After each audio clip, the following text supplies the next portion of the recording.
June 4వ తారీఖు గురువారము సంకటహర చతుర్థి. చాలా విశేషమైనటువంటి రోజు. ఎవరైతే మీరు చేసేటువంటి పనుల్లో చాలా రోజులుగా ఆటంకాలు కలుగుతూ ఇబ్బందులు కలుగుతూ ఉంటాయో, వ్యాపారాలు చేసేటువంటి వారు కావచ్చు, ఇబ్బందులు కలిగేటువంటి వారు తప్పకుండా ఈ వీడియోను సేవ్ చేసుకోండి, 10 మందికి షేర్ చేయండి. ఈ రోజు మీకు దగ్గరలో ఉన్నటువంటి గణపతి దేవాలయానికి వెళ్లి స్వామివారికి గరికతో అష్టోత్తర శతనామార్చన కానీ లేదా సహస్రనామార్చన కానీ జరిపించుకోండి. ఈ రోజు ఉపవాసం ఉండడానికి ప్రయత్నించండి, చాలా మంచిది. అంతేకాదు గణపతి స్వామి వారికి ఈ రోజు లడ్డూలను కానీ మిఠాయిలను కానీ ఉండ్రాలను కానీ నైవేద్యంగా సమర్పించండి, చాలా మంచి జరుగుతుంది. మిఠాయిలు అయితే 10 మంది భక్తులకు కూడా ప్రసాదంగా పంచిపెట్టండి, చాలా మంచిది.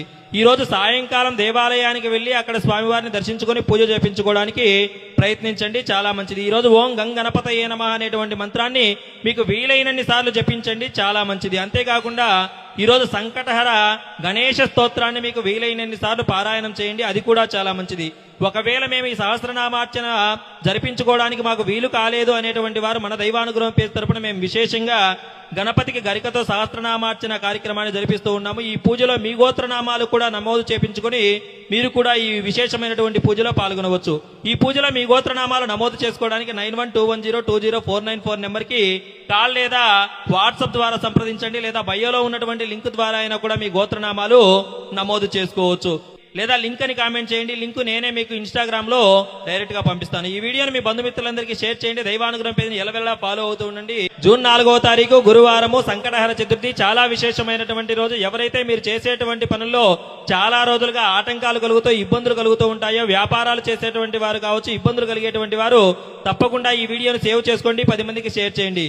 ఈ రోజు మీకు దగ్గరలో ఉన్నటువంటి గణపతి దేవాలయానికి వెళ్లి స్వామివారికి గరికతో అష్టోత్తర శతనామార్చన కానీ లేదా సహస్రనామార్చన కానీ జరిపించుకోండి. ఈ రోజు ఉపవాసం ఉండడానికి ప్రయత్నించండి, చాలా మంచిది. అంతేకాదు గణపతి స్వామి వారికి ఈ రోజు లడ్డూలను కానీ మిఠాయిలను కానీ ఉండ్రాలను కానీ నైవేద్యంగా సమర్పించండి, చాలా మంచి జరుగుతుంది. మిఠాయిలు అయితే 10 మంది భక్తులకు కూడా ప్రసాదంగా పంచిపెట్టండి, చాలా మంచిది.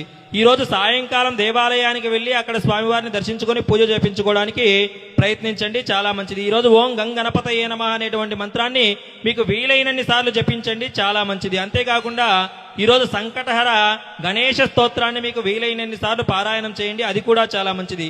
ఒకవేళ మేము ఈ సహస్రనామార్చన